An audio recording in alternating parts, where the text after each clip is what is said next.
Дуа эмнеге биздин динибиздеги эң фазилеттүү ибадаттардан болуп эсептелет? Анткени адам качан Аллах Таалага дуа менен кайрылып жатканда, бул аркылуу адам ошо Аллахка болгон муктаждыгын көрсөтөт. Аллахка кандай адам муктаж экендигин, Аллахтын алдында алсыз экендигин, Аллахка баш ийип тургандыгын көрсөтүп турат да. Ошол себептүү бул эң жакшы ибадаттардан болуп эсептелет.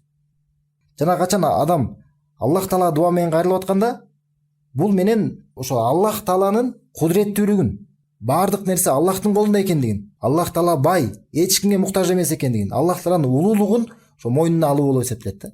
Качан эгерде адам Аллах Таала дуа менен кайрылып атканда, демек эмне? Аллах Тааланын улуулугун мойнуна алган болуп эсептелет. Аллах Таала, мен сенден сурап жатам. Мен сага муктажмын. Мен алсызмын.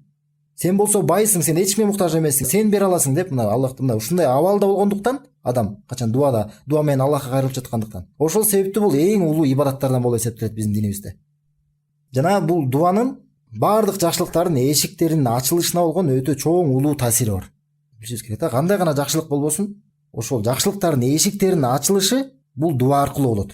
Дуанын ушул темада өтө чоң улуу таасири бар да. Бул тууралуу Шейхул Ислам Ибн Таймия рахимахулла Абул Касим аль-Магриби деген аттуу адамга осуятында, ошо насаат кылып жазган китебинде ошондо айткан, Ибн Таймия мынтип айткан сөзү бар: "Ад-дуа мифтаху кулли хайрин". Дуа дейт, дуа.